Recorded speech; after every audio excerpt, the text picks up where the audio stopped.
vida e todo amor, presentes de Deus Criador. Mas veio o deslize e a queda fatal, pecado e vergonha, a morte e o mal, a dor que feriu o jardim, chegou-se também a mim. Perdido e aflito, então eu me vi, sem rumo e sem nada me senti, sem teto e sem chão, o meu coração, sem Deus, sem razão.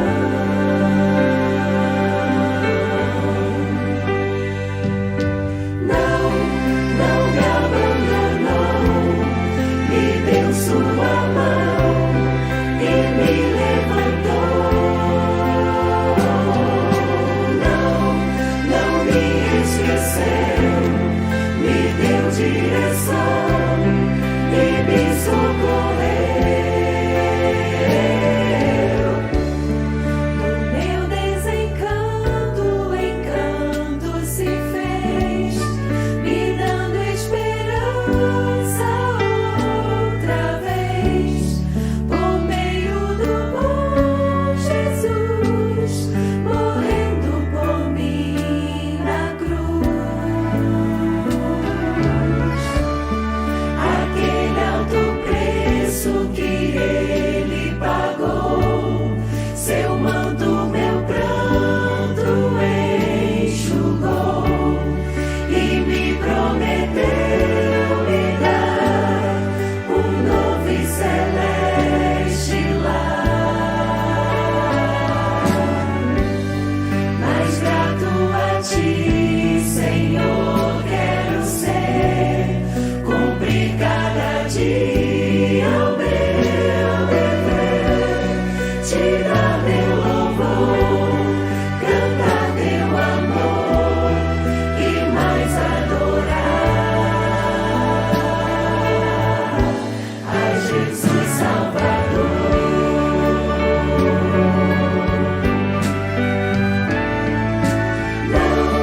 Não me abandonou, me deu sua mão e me levantou.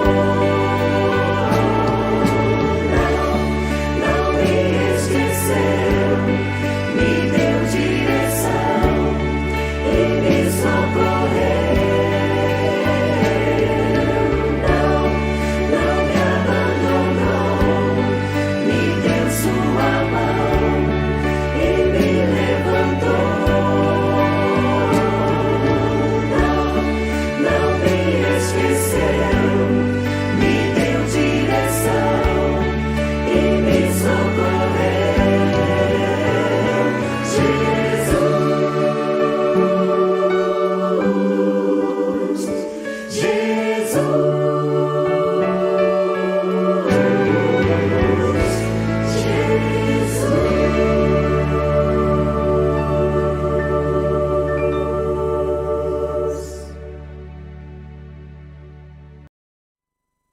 Foi solucionado. Queremos desejar a todos que confiem no Senhor, descansem na força do seu poder. Deus, Criador dos céus e da terra, Ele nos formou, Ele nos criou. Tudo o que está acontecendo é patente aos olhos de Deus. Ele não está dormindo, o Senhor não está descansando vendo tudo isso acontecer. Confie no Senhor. Isso é o mais importante. Essa é a mensagem nesse momento. Não se desespere, não deixe de cumprir com seus objetivos, tá bom? E confia no Senhor, descansa nele, entrega a tua vida ao Senhor. Nós vamos falar um pouquinho nessa noite, iniciando aqui, recomeçando aqui a nossa fala. Tivemos um pequeno problema aqui no aparelho de som, mas havíamos falado apenas que é uma alegria muito grande poder participar do mês da família, um mês em que a igreja tem separado para botar o joelho no chão, estudar assuntos direcionados para a família. Isso é uma bênção. Irmãos, nós precisamos muito estudar a palavra de Deus com respeito à família. E quando viemos aqui, nós não viemos aqui para fechar um assunto, ou para dizer que somos aqui os grandes mestres e conhecedores de tudo, que sabemos de tudo. Pelo contrário, estamos aqui para estudar na palavra de Deus, para buscar nela a orientação, o ensino. Certamente vamos errar, somos humanos, somos fracos, mas não estamos confiados na nossa força.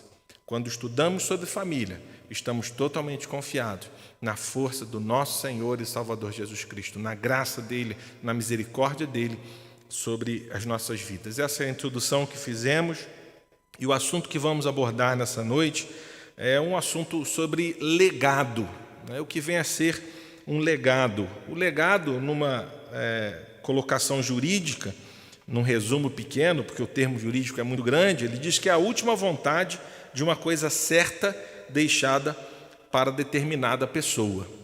Só a última vontade, vamos deixar assim bem claro. Aquilo que, se você tivesse condição de deixar escrito num testamento, você deixaria. Alguns se preocupam em deixar um legado material, dinheiro, bens, riquezas, imóveis. Não há nada de errado com isso. Porém, muitas vezes, esses bens podem trazer até mesmo alguns problemas, algumas complicações. Nós vamos falar hoje de um legado diferente, de um legado que um homem justo pode deixar para os seus filhos. E isso é uma bênção. E nós vamos ver na palavra de Deus algumas colocações que vão nos ajudar a deixar também um legado, aquilo que é o nosso presente para o futuro. Vamos ser lembrados de quê? Pelo quê? Qual foi a nossa história? E que isso não sirva como um instrumento de idolatria pessoal. Eu quero ser lembrado por isso, por aquilo que eu fiz. Não. Se fizermos assim, ou se começarmos assim, já estaremos cometendo um pecado e já não estaremos agradando ao Senhor em tudo. Mas um legado, sim, que agrade ao Senhor, que louve e exalte o nome do Senhor. E assim teremos alcançado o alvo que o Senhor deixou para nós como família. O versículo para iniciar essa meditação é um versículo bem pequenininho. Ele se encontra em Provérbios, capítulo 20, verso 7. Provérbios, capítulo 20, o versículo 7. Na minha Bíblia, ele diz assim: o justo anda na sua sinceridade. Bem-aventurados são os seus filhos depois dele. Os justos andam na sua sinceridade. Bem-aventurado, ou mais do que felizes, são os seus filhos depois dele. Irmãos, irmãs, amigos, amigas, qual o pai que não quer ver a felicidade de seus filhos? Não é mesmo?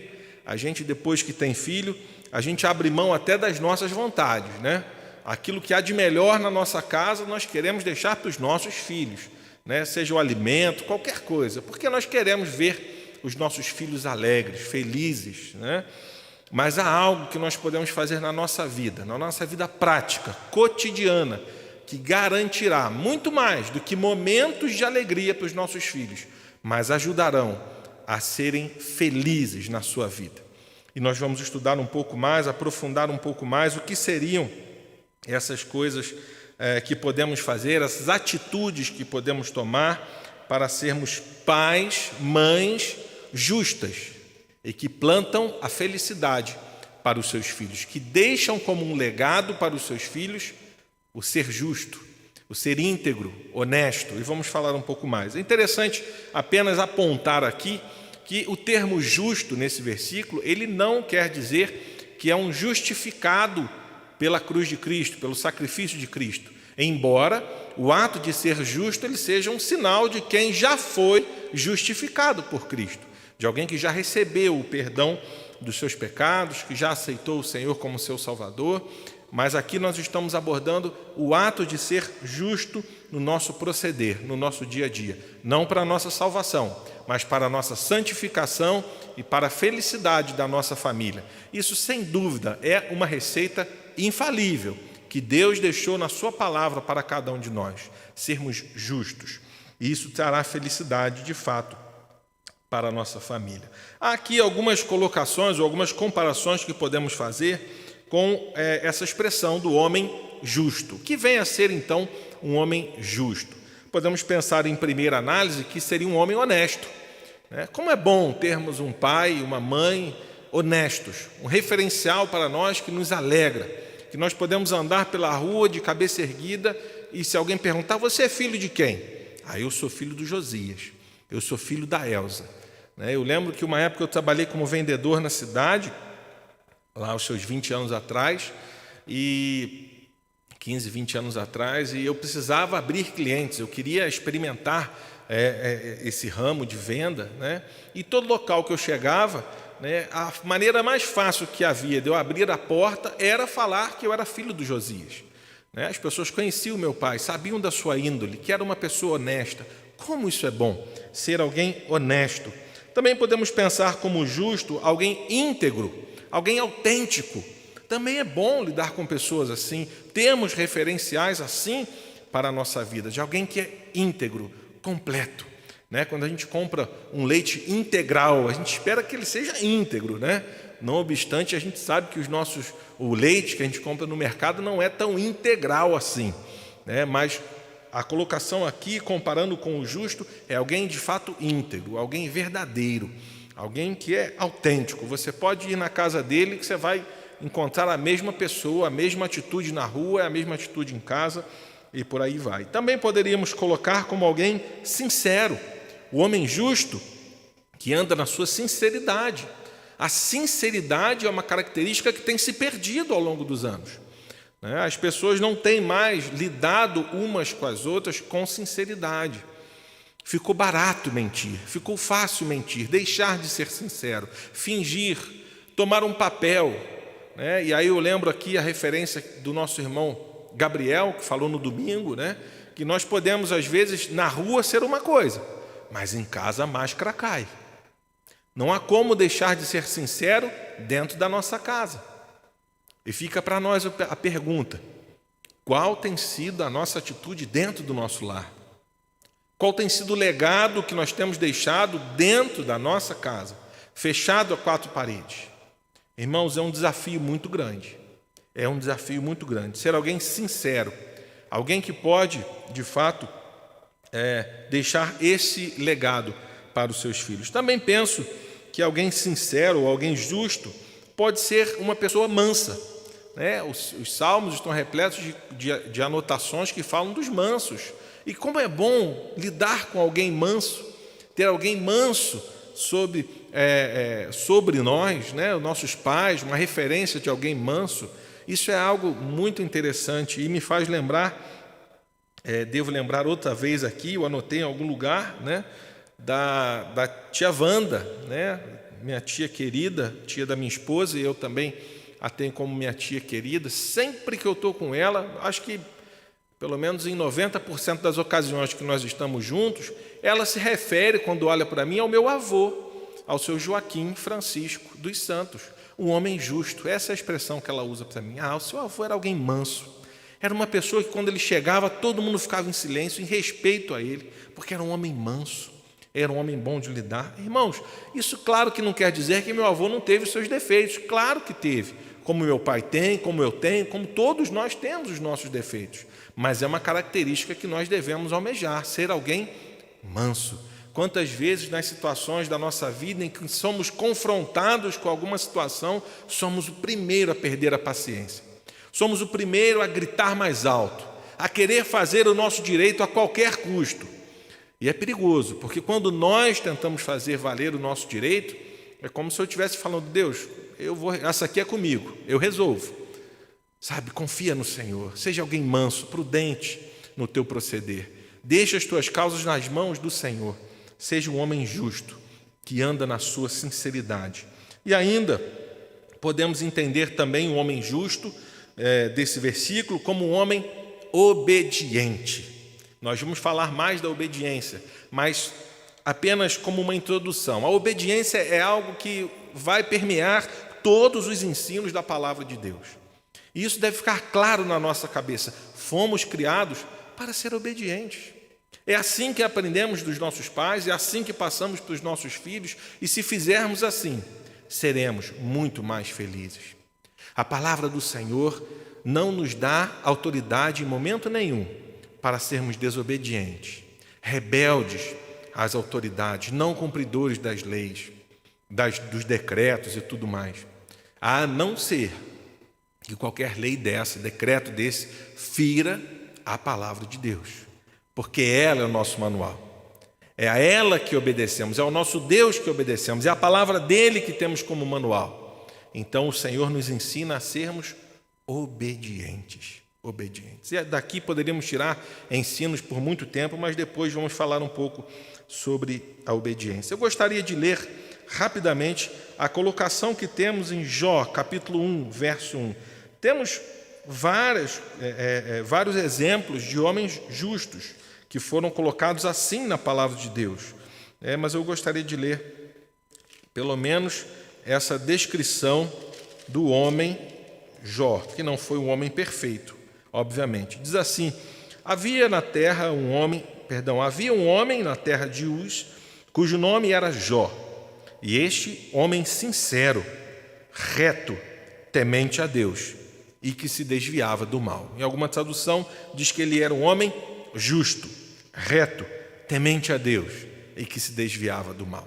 Que maravilha poder ter um escrito assim sobre um homem de Deus e ter relatado toda a sua trajetória, toda a sua história, para que pudéssemos aprender com tudo da sua vida, erros, acertos em cada momento da sua vida. Temos ainda muitas outras anotações, não vamos ler porque não queremos parar apenas nessa colocação. Poderíamos lembrar de José, pai de Jesus, que está escrito lá o versículo: José, homem justo, não querendo difamar Maria, porque sabia que ela havia concebido do Espírito Santo, resolveu deixá-la reservadamente. João Batista, também escrito como um homem justo. Simeão, José de Arimateia, Abel, Ló. Sim, Ló foi colocado como um homem justo. Apesar de ter vivido naquele lugar, aquilo corroía sua alma em Sodoma e Gomorra, e ele foi liberto dali quando o Senhor pesou a mão sobre aquele lugar. Noé, também um homem justo na sua geração. E o que dizer do Senhor Jesus? Podemos ter o exemplo maior do nosso Senhor e Salvador. É a Ele que devemos copiar. Fomos chamados cristãos pela primeira vez porque éramos parecidos com Cristo. E agora, à medida que o tempo vai passando, os anos vão passando, os séculos, nós vamos cada vez mais nos afastando do ideal do Senhor Jesus, vamos ficando cada vez mais diferentes dele e vamos criando ídolos para nós, até para justificar as nossas vontades. É o que temos visto hoje. Até mesmo podemos falar de uma apostasia dos nossos últimos dias, onde os templos são suntuosos, maravilhosos, mas como lá em Laodiceia a presença do Senhor não está lá. Lembrando um estudo que assistimos ontem com o nosso irmão Neymar, que foi uma bênção para nós. É o momento que temos vivido, quando não estamos perto do ideal do Senhor, mas o Senhor Jesus é sim um exemplo de homem justo, reto, que podemos e devemos copiar no nosso proceder.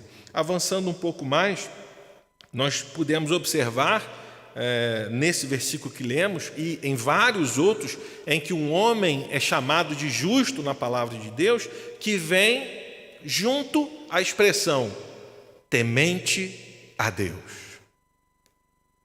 Meus amigos, minhas amigas, irmãos e irmãs, tudo começa com o temor ao Senhor. Poderíamos ter começado essa lista com o temor ao Senhor, porque se somos tementes a Deus, certamente iremos cumprir toda essa lista que falamos, de honestidade, de sinceridade, de retidão, de ser manso, de ser obediente, porque esse é o comportamento de alguém que é temente a Deus. O problema é que muitas vezes nós nos esquecemos desse compromisso de temer ao Senhor acima de todas as coisas e pecamos, nos afastamos de Deus. Tudo começa com temor. Provérbios capítulo 9, verso 10, o temor do Senhor é o princípio da sabedoria. Se queremos ter uma vida que deixará para nossos filhos, que deixará para os jovens da igreja, que deixará para os nossos familiares um referencial, um legado, precisamos temer ao Senhor. E esse versículo ele é maravilhoso e nos dá abertura para comentar algo interessante, porque ele fala do temor do Senhor, que é o princípio da sabedoria. Eu gostaria de fazer uma separação entre o que é conhecimento e o que é sabedoria. Mencionei agora há pouco a pessoa do meu avô, um homem que não tinha conhecimento no seu histórico. Talvez se alguém fosse sentar ao lado dele para tentar escrever um currículo, sairia talvez poucas palavras, porque ele não tinha estudo, ele não tinha o conhecimento, mas ele tinha a sabedoria necessária para ser um homem justo, temente a Deus. Ah, que maravilha! Existem muitas pessoas que têm muito conhecimento, mas que não têm sabedoria. No entanto, existem alguns que têm muita sabedoria e não têm conhecimento. Eu pergunto para você, o que é melhor? Ter conhecimento ou ter sabedoria? Eu prefiro ter sabedoria. E é interessante para colocar aqui um exemplo do que é conhecimento, do que é sabedoria. Eu ouvi uma ilustração e queria compartilhar rapidamente com você. O conhecimento é como se fosse o ensino. Então eu chego, minhas filhas têm 6 anos de idade, a Sofia e a Helena, e elas estão na fase em que precisam ter o seu asseio, a sua limpeza pessoal sozinhas. Estão desenvolvendo, estão aprendendo a fazer isso. E o papai vai lá e ensina a escovar os dentes. Passa para elas o conhecimento. Olha, você escova assim, você escova desse jeito. Agora está até fácil, né? A gente tem vários vídeos aí que ensinam a fazer, como que faz, até a gente aprende, né? E aí, tudo bem, eu passei conhecimento para minha filha. Eu ensinei como escovar o dente. Agora é certo que no próximo café da manhã, depois de acordar, tomar o seu café, ela vai correndo para o banheiro e vai escovar o dente. Não. Ela vai brincar, ela vai fazer qualquer outra coisa. E eu vou precisar falar, minha filha, você já escovou o dente? E aí, papai, eu não escovei ainda.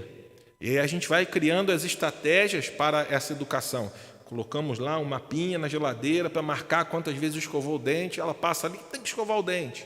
Esse é o processo do ensino. Vai chegar um momento em que ela já vai ter consolidado esse ensino, esse conhecimento, e ela vai estar educada a escovar os dentes. Já é a sabedoria. Aí eu preciso escovar os dentes, porque senão vai ficar podre. E se ela não cumprir com esse conhecimento, se ela não der a prática desse conhecimento que ela recebeu, não aplicar a sabedoria de escovar os dentes, certamente ela pagará um preço. O papai pelo dentista, mas ela lá fisicamente, recebendo aquela maquininha com aquele barulho, né, as injeções e tudo mais. Então, quando nós temos um conhecimento, precisamos aplicá-lo à prática, porque senão consequências virão. Nosso irmão Gabriel também falou muito bem sobre isso no último domingo. Precisamos aprender e saber que, se não aplicamos a prática do conhecimento, da palavra de Deus, estamos falando da palavra de Deus, demos um exemplo do cotidiano, mas o nosso ensino é da palavra de Deus. Se nós não aplicarmos a vida prática do que aprendemos, teremos consequência. Também teremos consequência. Avançando, Salmo 112, verso 1 e 2. Eu vou ler rapidamente também esses versículos para a nossa meditação.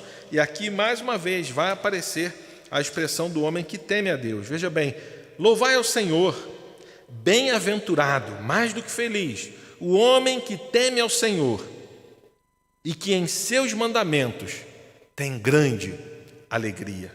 Essa é a expressão que Deus deixou para nós. Olha, você quer ser feliz, você quer ser mais do que feliz, tema a Deus, tema ao Senhor, tenha alegria nos seus mandamentos, nos seus ensinos. Avançando um pouco sobre o temor, poderíamos comparar o temor também como um freio contra o pecado. O temor nos faz evitar de pecar. Mas será que nós vamos deixar de pecar porque o temor é um pavor que temos diante de Deus? Não, eu tenho pavor. Não, Deus não nos chama para termos pavor dele. Embora temor permeia o medo. E não precisamos esconder isso. É uma reverência profunda. É um medo, não um pavor. É diferente. Pavor paralisa. O medo te segura. O medo te freia. A gente pode estar com medo, por exemplo, de botar a mão no fogão, porque está quente. E a gente não bota a mão. Eu tenho medo. Se eu botar a mão aqui, eu vou queimar. Agora, eu não vou entrar na cozinha, porque se eu entrar na cozinha, eu posso esbarrar no fogão, eu vou queimar minha mão. Isso já é pavor. Não é medo. O medo é sadio. Nós precisamos ter medo. Mas não apenas de uma punição, ou porque um dia o Senhor julgará, e Ele há de julgar mesmo, né? Mas nós devemos temer ao Senhor por amor. Irmãos e irmãs, isso muda tudo. Porque a nossa relação com o nosso Deus, apesar de termos toda a reverência, todo o cuidado, todo o temor diante dEle, todo o respeito, chegamos aqui reverenciando a esse Deus, queremos ter assim esse contato com o nosso Deus, nós também sabemos que precisamos chegar diante dEle amando-o. Não porque isso vem de nós para Ele, mas porque veio dEle para nós. Ele nos amou primeiro.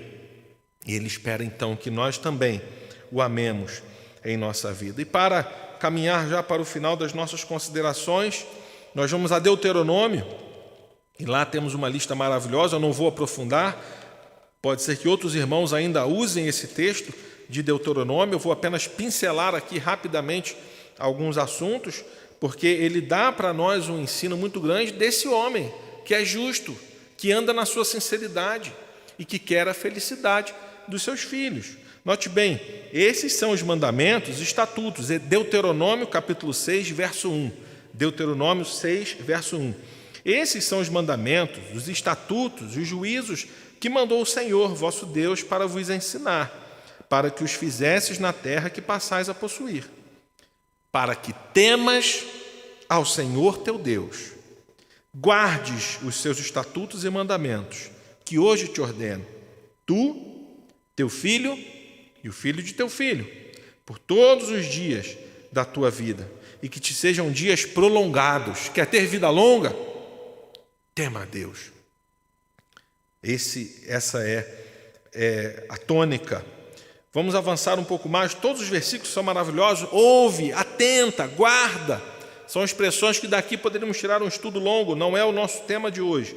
E ele lá no final ele fala assim: olha, ouve Israel, o Senhor nosso Deus é o único Deus. Não há outro. Ele é o único. Quando você cobra a obediência do seu filho, não é para você, não é para te agradar, é para agradar ao Senhor. É para louvor e glória do nosso Deus. Eu fico muito preocupado quando eu vejo na minha casa um comportamento, e isso é declarado pela minha esposa: olha, quando você está aqui, o comportamento é outro. Quando você não está, a coisa está ficando mais difícil. E eu chamo as minhas filhas à atenção e repreendo, digo: olha, você não tem que ser obediente ao papai. Você tem que ser obediente a Deus. Em consequência, você irá obedecer o seu pai. Porque se for uma falsidade, eu estou criando um ser mentiroso, que só vai ser obediente na minha frente. Não. Tem que ser obediente a Deus. Ele é o único Deus, não é o papai. Não é o Rodolfo, que quando chega em casa todo mundo fala mais baixo. Não, é ao Senhor. Tema ao Senhor. Seguindo rapidamente essa leitura.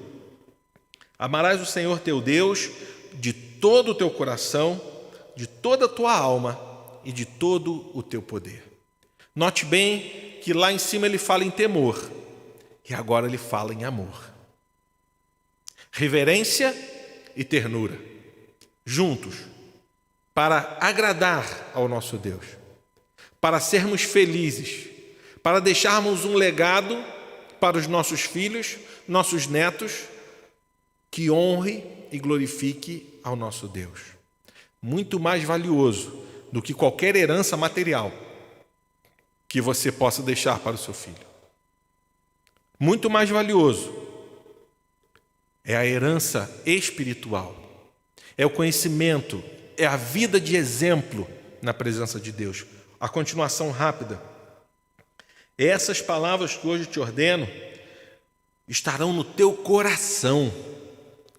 Não há como ensinar os nossos filhos, não há como deixar um legado de alguém que teme a Deus se isso não está no nosso coração.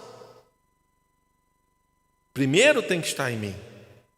O ensino tem que ser diretamente no coração. Eu preciso aprender no meu coração para aplicar esse ensino no coração do meu filho. Essas palavras você intimará aos teus filhos. Falará assentado em tua casa, andando pelo caminho, deitando, te levantando. Também atarás por sinal na tua mão, serão por testeira aos teus olhos. Você vai escrever nos umbrais da tua porta, na tua casa. Maravilhoso, conhecemos tudo isso. E isso nos remete mais uma vez ao versículo de Provérbios. Bem-aventurados os filhos do justo que anda na sua sinceridade. A fé não é estática. A fé não é um momento. Ser justo, temer a Deus não é um dia, não é uma reunião, não é um evento, não é uma roupa, é uma vida. Por isso não podemos fazer a distinção entre vida material e vida espiritual. É uma coisa só, nós temos uma vida, a vida que Deus nos deu.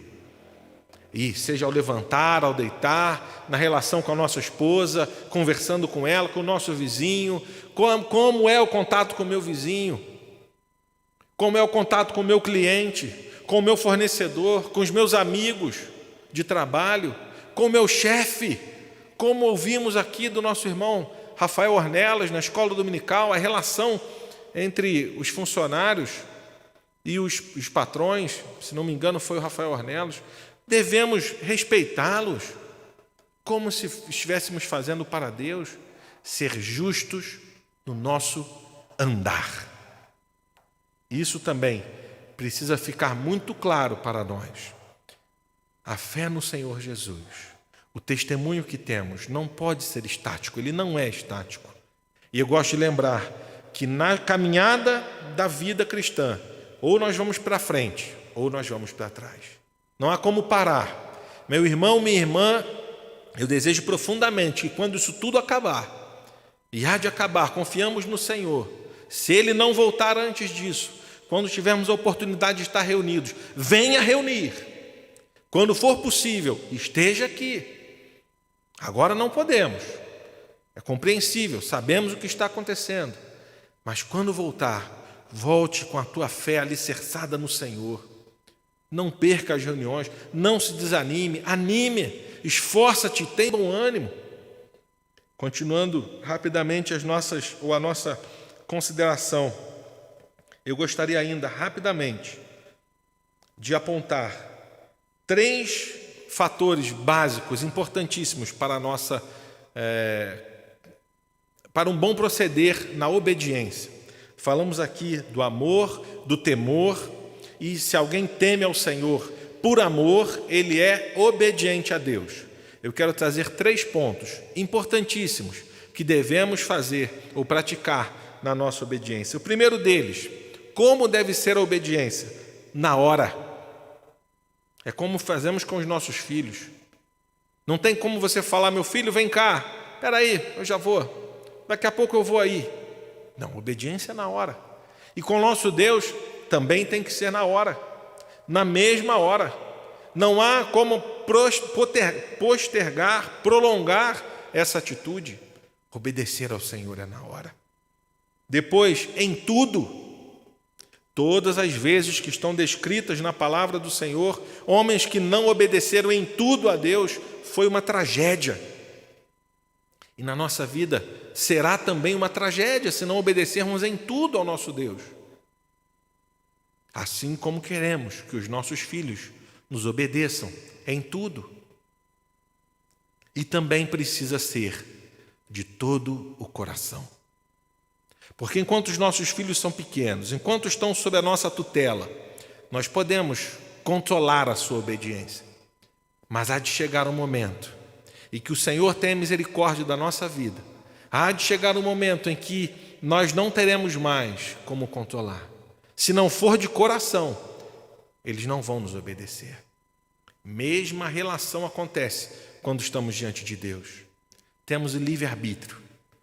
Você pode fingir obedecer um tempo, fazer alguma coisa, querer enganar alguém, mas Se não for de coração, o tempo vai revelar a sua atitude. Então, que sejamos, irmãos, obedientes na hora, em tudo e de todo o nosso coração. E os resultados, como nós já vimos aqui, filhos felizes, mais do que felizes. Provérbios capítulo 20, versículo 7. Vida longa, Efésios capítulo 6. Né? Filhinhos, obedecei em tudo aos vossos pais no Senhor. E dá lá também o testemunho que, se nós quisermos ter uma vida longa, é melhor obedecer. Também temos a possibilidade de deixar um testemunho, um legado para os nossos filhos, parentes, amigos. Hebreus capítulo 11 está repleto de frases de homens que foram exemplo para a sua geração e que mesmo depois de mortos estão falando, assim como está descrito sobre a vida de Abel, um homem justo.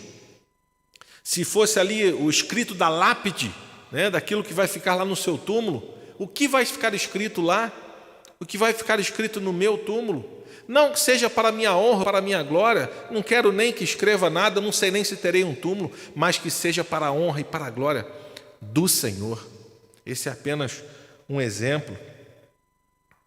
E também você cumprirá com os propósitos de Deus. Esses são os resultados. Atos capítulo 13, versículo 36, nós não vamos ler, mas está lá descrito sobre a vida de Davi.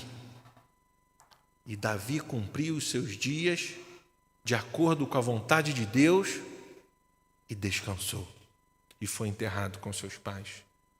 Ali Paulo está fazendo uma comparação, dizendo do Senhor Jesus, que não viu corrupção, morreu, foi sepultado, mas ressuscitou, e ele compara a Davi, que viveu a sua vida de acordo com a vontade de Deus, pecou, errou, mas acertou a sua condição, era um homem segundo o coração de Deus, e está lá descrito em Atos essa expressão maravilhosa sobre a vida desse homem de Deus.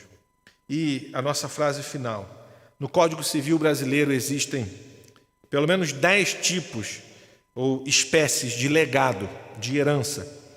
De coisa certa, os advogados aí vão me corrigir, coisa determinável, coisa comum, coisa alheia, legado de crédito, pode ser que você receba um crédito, mas o melhor de todos os legados, e esse eu acho maravilhoso, porque é um legado que eu posso comparar com o que Cristo deixou para nós.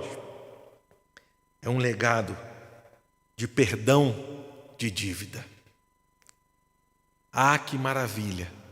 Um legado de perdão de dívida é quando alguém diz assim: olha, quando eu morrer, aquela dívida está perdoada. Nós tínhamos também uma dívida com o nosso Deus, uma dívida impagável. Assim como é impossível sermos obedientes na hora, em tudo e de coração por nós mesmos, só conseguimos ser obedientes assim, confiados em Cristo, só nele. Também é impossível, seria impossível pagar a dívida que tínhamos contra Deus. Mas Ele deu o seu Filho voluntariamente e Ele pagou a dívida em nosso lugar. Esse é o melhor legado que eu posso receber. Esse é o melhor legado que você pode passar e ensinar aos seus filhos. O legado de crer na pessoa do Senhor Jesus Cristo. Que Ele nos abençoe, que Ele complete no nosso coração a meditação dessa noite e que você, meu amigo, minha amiga, tenha um legado para deixar. Mas não se preocupe com o legado material. Ele é bom, ele é importante, mas se preocupe mais com o legado espiritual. O que você vai deixar? Como você será lembrado? Qual tem sido a tua atitude no teu dia a dia para que você possa ter filhos felizes de acordo com a palavra de Deus? Vamos orar. Pai querido, nós te agradecemos, Senhor, pela tua palavra. Te louvamos, Senhor Deus, porque de nós mesmos não teríamos a menor condição de viver nesse mundo. Nós estaríamos talvez apavorados nesse momento, porque não dá para confiar em ninguém. Não dá para acreditar em nada que nós vemos aí no mundo. Mas na tua palavra nós podemos acreditar, porque ela é a verdade. Senhor, muito obrigado por esse manual do céu para a nossa vida prática. Muito obrigado pela pessoa do Senhor Jesus Cristo, que morreu na cruz em nosso lugar e nos deixou o melhor legado de todos, o perdão da nossa dívida, a salvação eterna e o direito de sermos feitos filhos de Deus. Pai, se alguém nessa noite ou nesse dia, nesse momento que está nos assistindo, em qualquer lugar, em qualquer hora, ainda não teve um encontro com a pessoa do Senhor Jesus, que esse momento seja oportuno para isso, que ele possa se arrepender dos seus pecados e confiar no Senhor para a sua salvação. E também que possamos, Senhor, sair mais edificados pela Tua palavra, para que possamos ser justos, para termos assim um legado para deixar para os nossos filhos, um legado de felicidade, um legado espiritual, não justos no nosso poder, na nossa força, mas na força e no poder do Senhor Jesus Cristo. Pai querido, conforta, consola o coração dos Teus servos. Dá a cada um deles a calma necessária, a sabedoria necessária para passar por esses momentos. Tira qualquer rebeldia que pode estar acontecendo, ó Pai, no coração dos Teus servos, para que possamos em tudo Te agradar. Senhor, cuida de nós. Abençoa a Tua igreja e que quando esses momentos passarem, possamos voltar a reunir ainda mais e mais animados e que estejamos ainda assim muito animados na nossa casa, mas que possamos, ó Pai, estar sempre confiados na pessoa do Senhor Jesus. Eu Te agradeço por tudo, louvado, exaltado seja o Teu santo nome. Em nome de Jesus que oramos. Amém. Gostaria de agradecer a todos que participaram, convidar também para o próximo domingo, às 9h30, teremos a Escola Bíblica Dominical. Tem um recado aqui, um minutinho.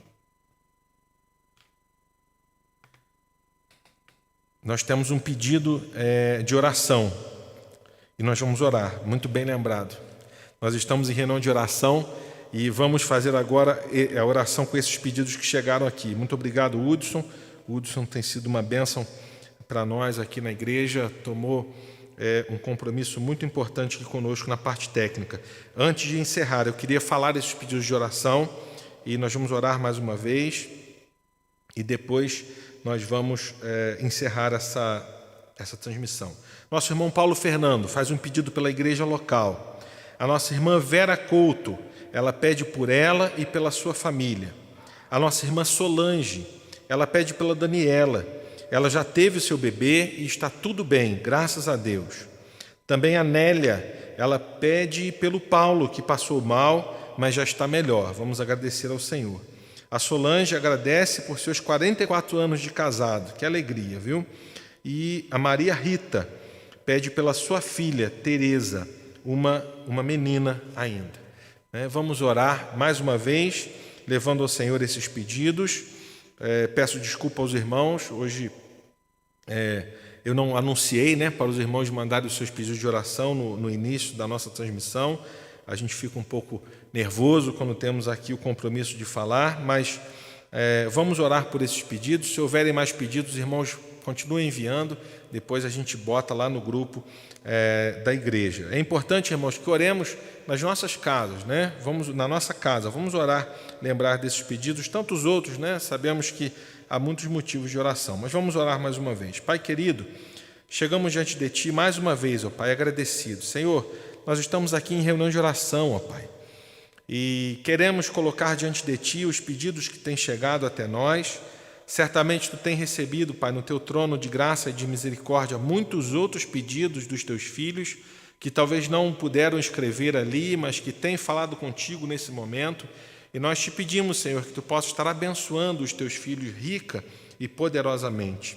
Senhor, eu Te peço, ó Pai, pela nossa igreja local, como já fizemos, abençoa os Teus servos, ó Pai, abençoa cada família aqui representada, aqueles, ó Pai, que talvez não conseguiram obter acesso a essa verba do governo, Senhor. Não permita que falte nada nos nossos lares, ó Pai, nos dá a condição de nos apoiarmos, de nos ajudarmos uns aos outros para enfrentarmos esse momento de dificuldade financeira no nosso país. Também pela saúde, ó Pai, de tantos servos Teus que têm sido atingidos, afligidos, eles ou seus familiares por essa doença, que Tu possa estar abençoando, Pai. Também Gostaria de pedir pela nossa irmã Vera Couto, ó Pai, ela tem pedido por ela, também pela sua família, seus filhos, seu esposo, toma em tuas santas e poderosas mãos. Lembramos, ó Pai, da Daniela, que teve também a sua filhinha, Senhor, que alegria, ó Pai, esse bebê, que tu possa abençoar essa vida, ó Pai, também a Daniela, também o Vitinho, Senhor Deus, nosso vizinho, que nós tanto amamos, ó Pai, e que ele possa, Senhor Deus, chegar diante de Ti, aceitar o Senhor Jesus como Teu único e suficiente Salvador, e que esse cordeirinho, ó Pai, cresça para a honra e para a glória do Teu santo nome. Também, Senhor Deus, pelo nosso irmão Paulo, que passou um pouco mal, já se encontra melhor, que Tu possa continuar abençoando o Teu servo, tomando ele em Tuas santas e poderosas mãos, ó Pai. Também a Maria Rita, ó Pai, tem pedido pela sua filha, que Tu possa abençoar, ó Pai, essa criança, Senhor Deus, toma em Tuas santas e poderosas mãos. Também, ó Pai, Te agradecemos pelos aniversários de casamento. Esse é um mês, ó Pai, que muitos completam o aniversário de casamento, que Tu possa abençoar ricamente, ó Pai, essas famílias, representados aqui pela Solange e pelo nosso irmão Valtair. Toma todos em Tuas mãos, ó Pai, é a nossa oração, humildemente, Senhor Deus, diante de Ti, reconhecidos, ó Pai, que dependemos totalmente de Ti, da Tua graça, da Tua misericórdia. Pai, cuida de nós, é a oração que fazemos em nome de Jesus. Amém e amém. Gostaria, mais algum pedido? Não? Gostaria então de agradecer a todos os irmãos e irmãs, pedir desculpas por algum erro, alguma falha que podemos ter cometido, mas que o Senhor possa ser glorificado através das nossas vidas. Que Deus abençoe a todos. Amém. Exultai, exultai, vós os filhos de Deus.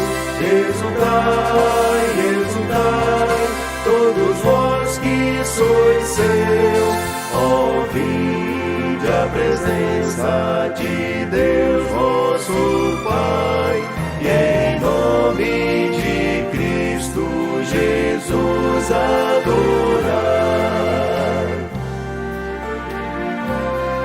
A Deus seja glória por seu grande amor, pois deu-nos seu Filho Jesus Salvador, o qual pelos homens na cruz padeceu e abriu-lhes a porta de entrada nos céus.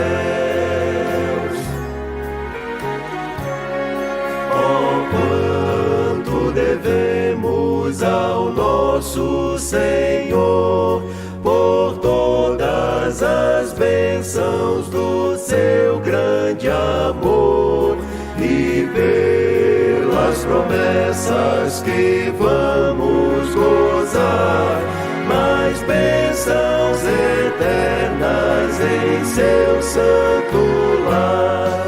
Exultai, exultai, vós os filhos de Deus. Exultai, exultai, todos vós que sois seus. Ó, vinde à presença de Deus vosso Pai, e